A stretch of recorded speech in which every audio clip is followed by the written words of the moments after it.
Can I tell you a story? In the beginning was the Word, and the Word was with God, and the Word was God. I'm Sean Azzaro, pastor of River City Community Church, and I think everyone loves a good story. I'd like to invite you to join us as we experience the greatest story ever told. We're calling it The Jesus Story, and it is much more than a sermon series. It is a journey of discovery that could change your life and the life of someone you love forever. The Gospel of John gives an extraordinary account of Jesus' life through the eyes of his closest friend. John looks beyond what Jesus did to who he really is. If you've ever been curious about Jesus or wanted to know him more, come and experience The Jesus Story. River City Community Church is located a mile and a half outside of Loop 1604 on Lookout Road, across from Retama Park. Service times are Sunday at 9 and 11 a.m. and Monday nights at 6:30 p.m. River City is a church for real life, and you can find out more at reallife.org. The Jesus Story. Come and see at River City Community Church.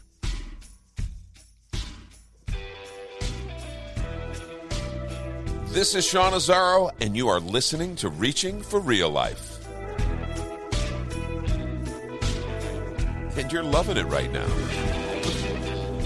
Hey, welcome to Reaching for Real Life. You are in good form today. But I thought you'd lose your voice, not after preaching on Sunday, but what happened, my gosh, now I'm a believer. I'm becoming a believer in your Chicago Bears. The Chicago Bears. What a comeback. Oh, They pulled man. a miracle off. Milagro.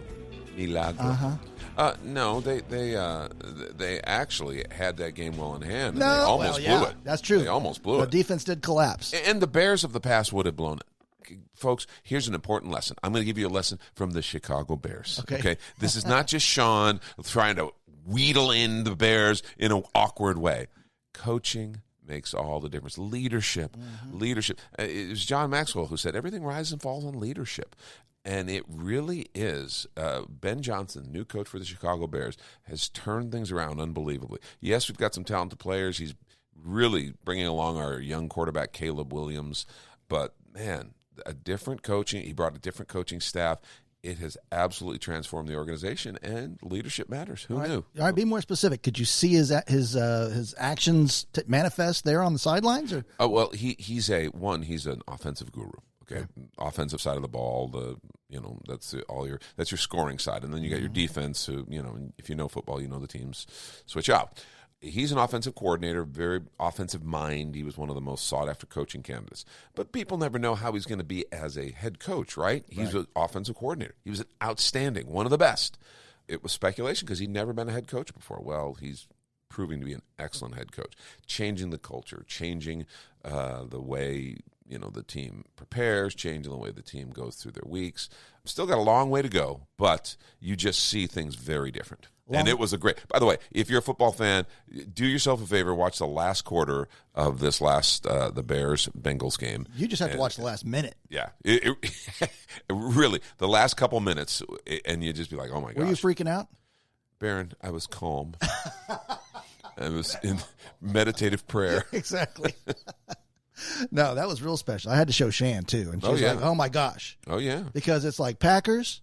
The Bears look like they're in third because of the way the thing is, rigged. We technically are in third because we lost to Detroit, Minnesota. So in conference, in our it's anybody's. Our division. Yeah, it's anybody's. Yeah, no, we're all within Green Bay. If Dallas could have actually pulled off and actually beat you guys instead of the tie, we would have a 3-way tie for first place between Green Bay, Detroit, and Chicago, and then Minnesota would be in second. That's the way that would be. So I saw that the Packers are playing the Eagles next, and then you've got another gimme coming. We don't have a gimme. We have the New York Giants who've been doing right. But the Packers are playing the Eagles where? In Lambeau, right? Yeah. We got to play them on Black Friday in Philadelphia. So, again, more heavy lifting for the Bears, a little bit harder, You're not but scared. A little stronger. We're not scared. We're not scared. All right, so let me ask you a question. Chicago or Eagles? Which is the better band? Nice. I think that's a false equivalency. You can't just say that the better band. I love Chicago. Yeah. But I love the Eagles.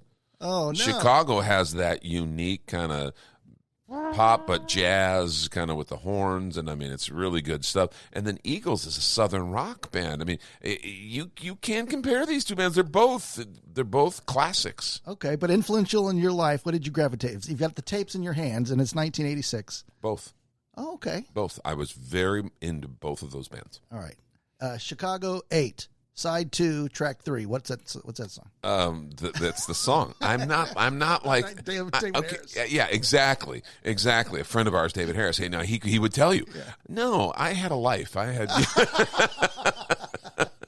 I had a girlfriend. Please, yeah, please, come on, man. Hey, can we talk about music, Sean? Yes. Came across this. It's an Instagram post, and what drew me to the post was the caption on top of the Instagram post that said "Aging Out of Music Ministry." Her name is Kelsey McGinnis. Kelsey McGinnis. She's a reporter for Christianity Today. She's got an Instagram following. Does an Instagram thing, but it was this idea of aging out of music ministry, and this is something that churches and worship leaders and ministers kind of have wrestled with for years now. Because as music styles have changed, as churches have changed, as the growing younger churches had a very contemporary music style and approach versus older, more traditional churches that had a more traditional choral, more classical influence, it really did create some division, downright serious church fights over music styles, but also just some division in kind of how churches approach it. I thought her post, which we're going to listen to some of it, was really insightful and helpful. And we've got 2 clips. Let's play the first one. Which clip number? This is clip number 1. Kelsey McGinnis from Christianity Today.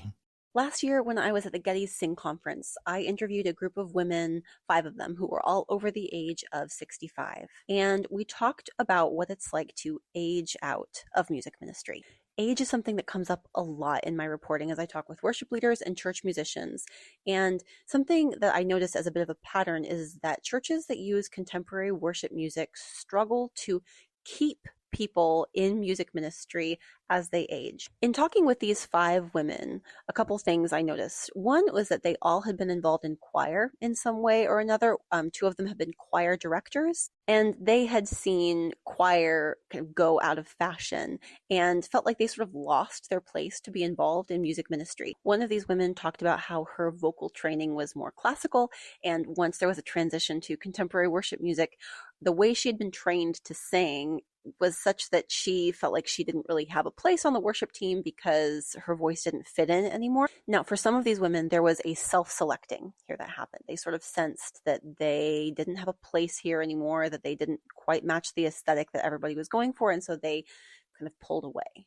But in other cases, for one in particular, there was a bit more of an active pushing out. The pattern that I have noticed in my reporting is that churches that try to emulate the model of musical worship presented by the popular creators of worship music, Elevation, Bethel, that model lends itself well to a pretty narrow age range if you're going for the aesthetic of kind of the worship music video. And this is kind of an uncomfortable conversation. And it's certainly not constant across churches, but it is enough of a pattern that I notice it as a reporter, and older people in these churches are also noticing. Sean, I like her style. She's real. I mean, it's kind of an interesting observation on, it's kind of a sad thing that's happening now. It really is. When you stop and think about this, people who have, church music, something they love. It's worship for them, and it's a contribution they've made, and they're using their talents. Yeah, and they're using their talents to glorify the Lord.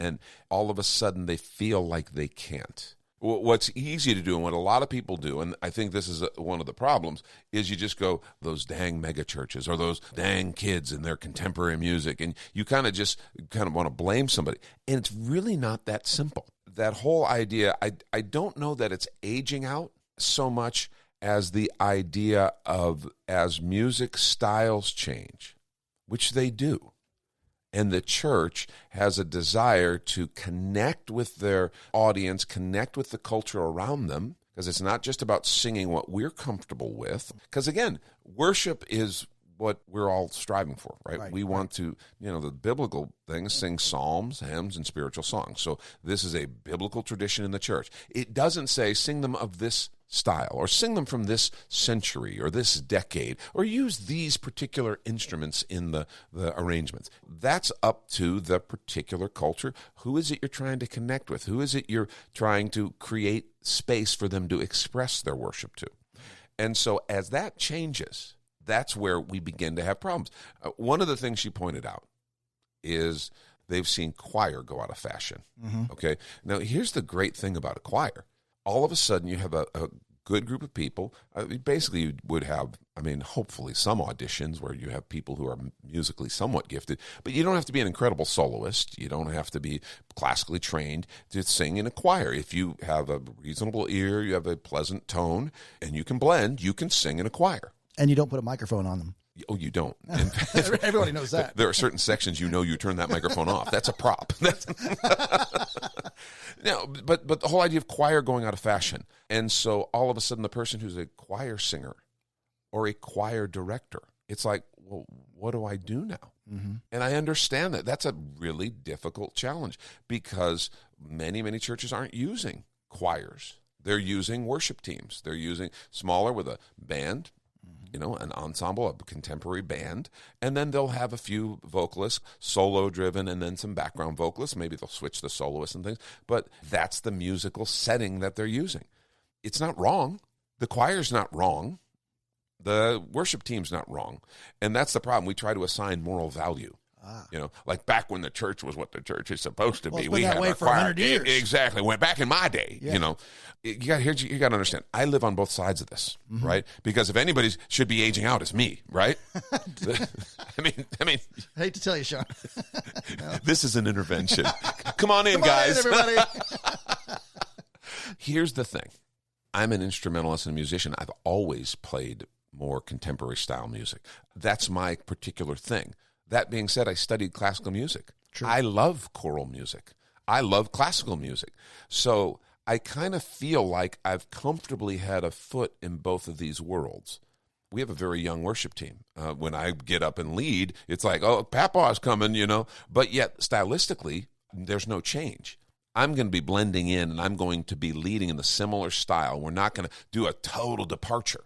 Right? We may, for certain effect, do certain type things, or for different vocalists, maybe have a little different style, but we're going to be within our framework.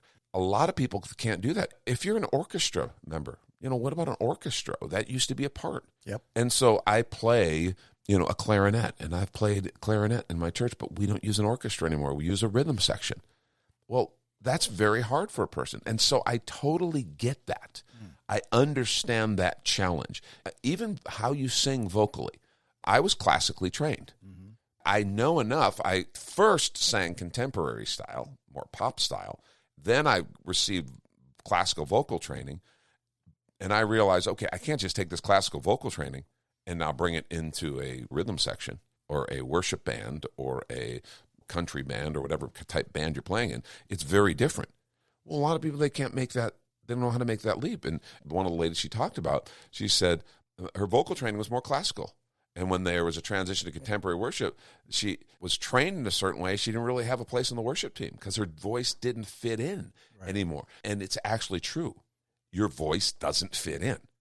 It's a totally different sound, and it sticks out. And we're not even just on a big stage in an auditorium with great acoustics. You've got a microphone in front of you. So it does become an issue. And, she mentioned how some of these ladies, they kind of self-select. They just realize, hey, yeah, I'm not so appreciated, and they step back.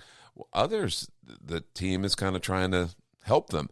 I understand. We've had some folks who, they have nice voices, but we have to say, okay, literally we'll give them, here's someone, contemporary singer, here's a group, they have voices similar to yours, or this person has a voice, this guy, this girl has a voice similar to yours. Listen to them and try to imitate them and see how they use their voice differently. Yeah. Just to literally say, you don't have to sing that one way. You can sing more airy, or you can sing real big. You can blend in with everybody, or maybe if you're in a solo, you're coming out and you're doing something different. Helping people make those transitions is a way, but a lot of people can't make that transition. So why can't we accept that the congregation is the choir, corporate worship? You can sing and worship from there because we're not supposed to be watching a concert. Right. Well, and Baron, that goes to something that's significant because a lot of times we confuse the purpose of music in the church. We think involvement is the purpose. Involvement is a wonderful byproduct when it can be, but it's not the purpose. The purpose of the church is to glorify God. Secondary purpose, make disciples who glorify God, right? Having as many people involved in their using their musical talents is not one of our primary goals. It's a wonderful thing, but if we think, oh, the goal is to have, it's because we literally turn it into almost like the talent show. Right. This is our little church, and I've sang solos for 30 years, and it's like we missed the point. Well, that is to something you just said right now. That's their identity. And so the other sad part is that when they're no longer needed, then I've lost who I am. And then they leave, or I don't know. Right. And it's not just them. It's not their fault, right? It's the church's fault because we've made this about something else. Interesting. She really talks about this in her second clip. Let's play that second clip. Which clip? Play clip 2. So with the usual caveat, I'm a reporter, I'm not a worship pastor. I do think this is a question that worship leaders should be taking on in a really thoughtful way, because we're now looking at churches where you have a lot of older musicians who simply feel like they don't have a place to contribute anymore. And if we're talking about churches where there used to be things like a choir and orchestra, there simply are fewer opportunities for musicians to use their gifts in churches. So doing away with the programs that can admittedly be kind of a headache to put together, you take away opportunities for people to not only use their gifts, but also to become better musicians. There is a trickle-down effect here that has to do with more than just age. It also has to do with the shrinking down of the church's role as a music education institution. And I think it's worth thinking about the ways that changes in the past 30, 40 years have made it harder for wise, seasoned musicians to continue practicing as church musicians. 30 years, 40 years, we've witnessed this change, this shift in the culture. Right.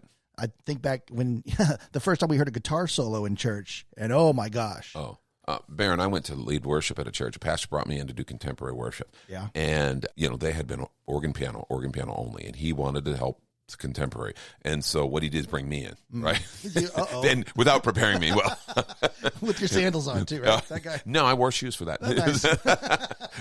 I understood propriety. A lady literally said she saw demons coming out of my guitar. It's an acoustic guitar, by the way. Right. Demons coming. And my response was, oh, good. They've been looking for a place. I'm glad they finally found somewhere where they were comfortable. Nice. That flew. It was obnoxious, but no, that's the kind of thing. People get so emotional, upset. What struck me about that clip we just played, she talked about how I'm a reporter and a worship pastor. I do things a question worship leaders should be taking on in a thoughtful way. And I absolutely agree. Because we're looking at churches where we have a lot of older musicians who simply feel like they don't have a place to contribute anymore. She made the statement, there's a trickle-down effect here that has to do with more than just age. It also has to do with the shrinking down of the church's role as a music education institution. Right. When I hear that, I have two very strong polar opposite responses. As a church musician, as a music major, yes, okay, studied classical music and all that, I understand how important the church's role has been in the development of music throughout the centuries. My daughter took piano lessons. My other daughter took singing lessons at the church. Yep, so I understand that. But as a pastor, I understand the church doesn't have a role really as a music education institution. That's not what we do. Oh. We make disciples. I want my money back. I've heard your girls. Well, I'm kidding. I'm kidding. All right. Vanessa, Olivia, I'm kidding. Thank you. But no, the point is that's not what we were about. And it's about worship. Right. It's about corporate worship. Let me just make an observation that as a pastor, because I love people being involved. Mm-hmm. Okay. I think what we do is we say it's got to be either or. And I really don't think that's the case. One of the ways that we've tried to deal with this is to offer different musical expressions for different events, for different things. Why not have a choir? Now, might not be singing every week. You may not be the church that is going to have a choir singing every week. And people just need to adjust to that. They need to understand that's not going to happen. But we're going to put together a choir and seasonal, and for Christmas, for Easter, for maybe special events, this choir is going to sing. It doesn't just have to be in the church. We got a bunch of people. We sing together in a choir. We're going to go sing at this 4th of July event at a bank, or we're going to go and we're singing sacred songs, but we're believers together who love Jesus, and we're singing and we're glorifying him. But we don't expect that the church is going to be our platform always. I think the church can say, hey, it's Christmas, we're going to have this Christmas choir, and that's a wonderful thing. That doesn't mean that needs to be our meat and potatoes every week, and that's okay. Yeah. Honestly, if you're a more traditional church and you go, no, we love our church is doing great, we're more classically oriented, more choral, that's great. Have a worship band, and then have, for some of your more casual events, have your worship band play. It's okay. There's not a moral weight on this. It's not like one is good, the other is bad. What's critical is that we remember the purpose of the church. We remember what we're there for. We are there to glorify Jesus, to worship him, to exalt him, and to make disciples who do the same. That's what we're about. And so we're not about creating spaces for people's musical talents, even though that's something that I love and we try to do. If you've got a bunch of instrumentalists who want to play in an orchestra, and you can put that to great, do an orchestra. You'll be glad you have them. Use those for some special events. It takes extra work. Right. It takes extra understanding.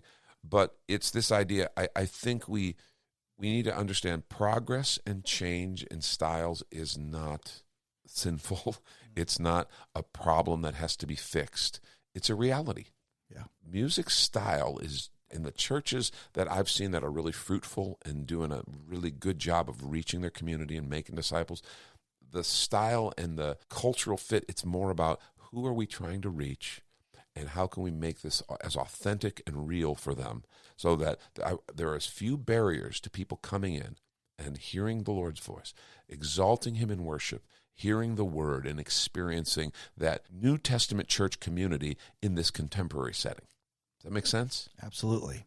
You can follow Kelsey McGinnis on her Instagram account. She's got a lot of great stuff. I hope to have her on, Pastor Sean. Oh, yeah. I'd love to talk with her more about this because this is a great, great conversation starter. And she handled it with really compassion. Mm-hmm. And I feel the exact same thing.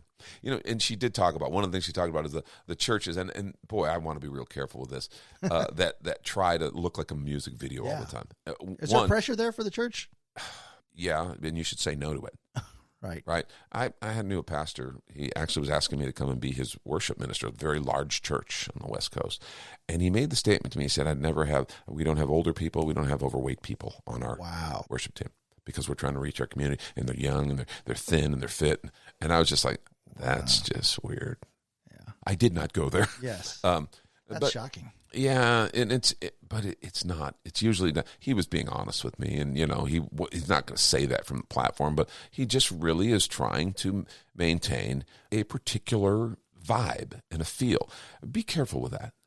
I've known some churches that are doing great contemporary music, and they have older musicians because, by the way, they're stylistically a good fit for what you're feeling called to do. Then wonderful. Their age shouldn't be the factor. Mm-hmm. Our worship team is primarily younger people, but there's a number of older people. They're skilled at what they do. Mm. They have the ability, the chops to be able to play what they need to play, but they're just part of the family.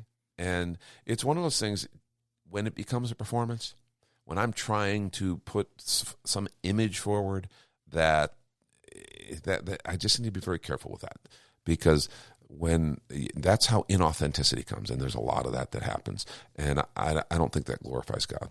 Do you see, not that you could even predict, but a swing back?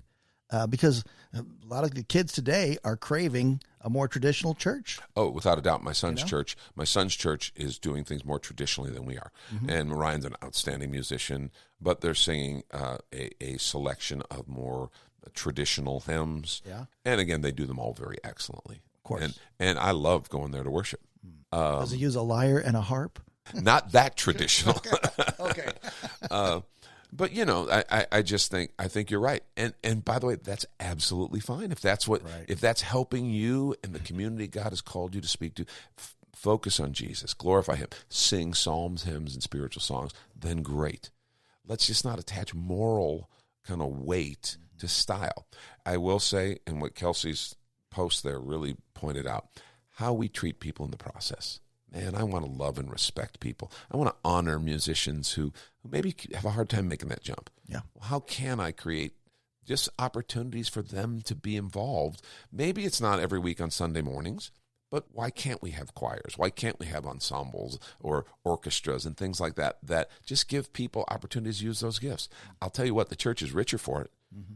The thing is, you just have to say, hey, that's not going to be our regular bread and butter, and that's okay.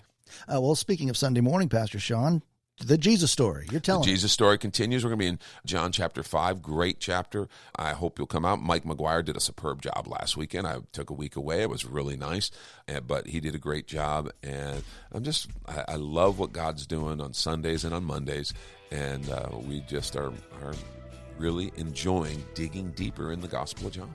Well, that's Sunday morning, 9 o'clock, 11 o'clock here at River City Community Church, and the brand new Monday night service. 6:30 p.m. Would love to have you. Come on out. Yeah, we're just very thankful for what God's doing.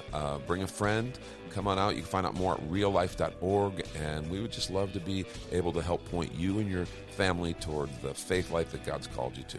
And thanks again to Kelsey McGinnis. Again, hope to get her on. You can find her work on her Instagram page and, of course, at Christianity Today. Hey, thanks for listening. It has been wonderful being with you. Hope you have a great week and just experience God's presence in everything that you do.